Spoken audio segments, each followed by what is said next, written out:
देखिए आज क्वेश्चन कर रहे हैं NCERT maths class 7th exercise 3.1 से इसका first number. The first question is find the range of height of any 10 students of your class.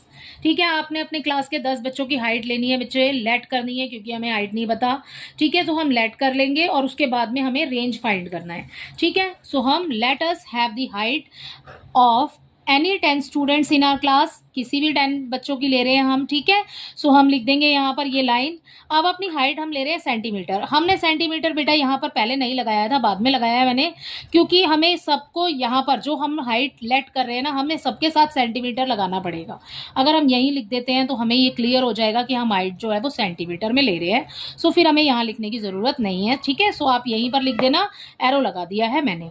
ठीक है, अब हाइट आप कुछ भी लेट कर सकते हैं। ठीक है, तो मैंने सेंटीमीटर में हाइट ली है 125 सेंटीमीटर, 126, 130, 131, 138, 150, 161, 160, 136, 135। ठीक है, इस तरीके से मैंने 10 बच्चों की मतलब 10 नंबर ले लिए हैं, हाइट मान करके उसको मैंने लेट कर लिया है। ठीक है, इस क्वेश्चन में नेक्स्ट आगे आपसे मैंने आपको बोला कि आपको रेंज फाइंड करनी है, मतलब आपको क्वेश्चन में बोला गया है कि आपको फाइंड करनी है रेंज। ठीक है, आप रेंज कैसे फाइंड करते हैं बेटा? रेंज फाइंड करने के लिए सबसे पहले आपको मैक्सिमम और मिनिमम नंबर्स पता होने चाहिए। सो मैक्सिमम हमें नंबर्स यहाँ पर हाइट दी हुई है मेन। ठीक है, हाइट ही तो लेट की है हमने, सो हम मैक्सिमम हाइट लिख लेते हैं। मैक्सिमम हाइट इस पूरे नंबर्स के अंदर मैक्सिमम हाइट क्या है?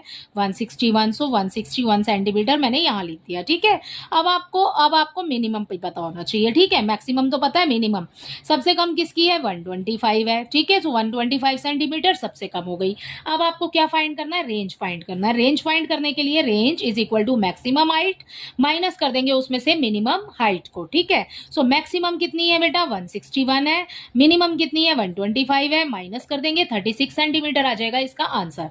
अब देखो, आपको अगर यहाँ पर ऐसा लग रहा है कि मैम ये तो भाई आंसर सबका सेम नहीं आएगा, क्योंकि हम अलग अलग हाइट यहाँ पर मान रहे हैं।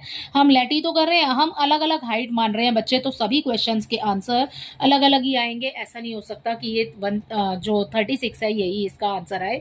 बस आपको फॉर्मूला ये पता होना चाहिए कि आपको बड़े में से छोटे नंबर को माइनस करना है। जो सबसे बड़ा है और जो सबसे छोटा है वो आपको पता होना चाहिए। सबसे बड़े में से आपको सबसे छोटे वाले नंबर को माइनस करना है। सो आंसर अलग अलग हो सकते हैं।